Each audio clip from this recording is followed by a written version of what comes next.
श्री कृष्णजी र श्री रामजी यी हामी जस्तै मान्छे हुन्, सबैकी थाहा छ।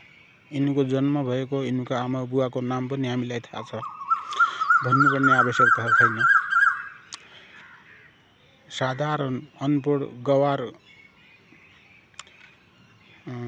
भैँसीको गोठालो पनि यिनको पुरै इतिहास थाहा छ, उहिले पनि थाहा छ भनेपछि यिनको इतिहास जान्न लागि कसै गुरुको आवश्यकता भएन, किनभने यिनको पुरै जानकारी साधारण भैँसी चराउने गोरु चराउने गोठालालाई पनि थाहा छ। अब श्री कृष्णजीको र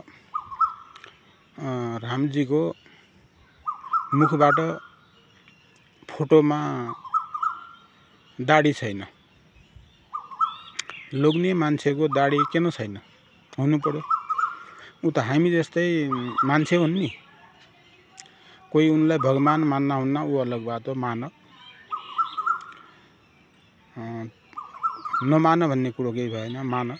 तिम्रो बुद्धि जति भए उति गर्ने त हो, मान्छेको बुद्धि अनुसार गर्ने त हो काम। म मान्दैन, म कसै धर्मलाई मान्दैन। मेरो एउटा धर्म, मान्छेको धर्म के हुने हो? इन्सानियत धर्म। अरू धर्म जति छन् यी त एक राजनीति मात्रै हुन्।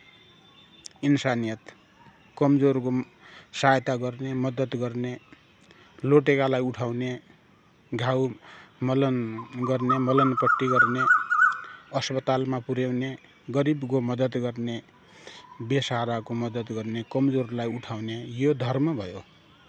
यी धर्म गुरु, यी दुनियादारी, यी म त मान्दैन। किन? मैले यी सब पढिसकेँ हुँ।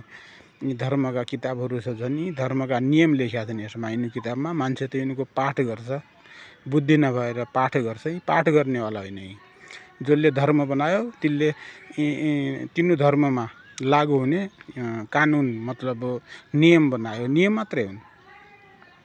अब कोही यिनी नियमकै पाठ गर्ने हुन् भनेपछि उनको बुद्धि जहाँ छ उति समय गरे। म ज्योतिष पनि हुँ। मैले यी सबै धर्मका किताब पनि पढिसकेका हुन्। मलाई त कुनै बाबा बन्नु छैन, धर्मगुरु बन्नु छैन।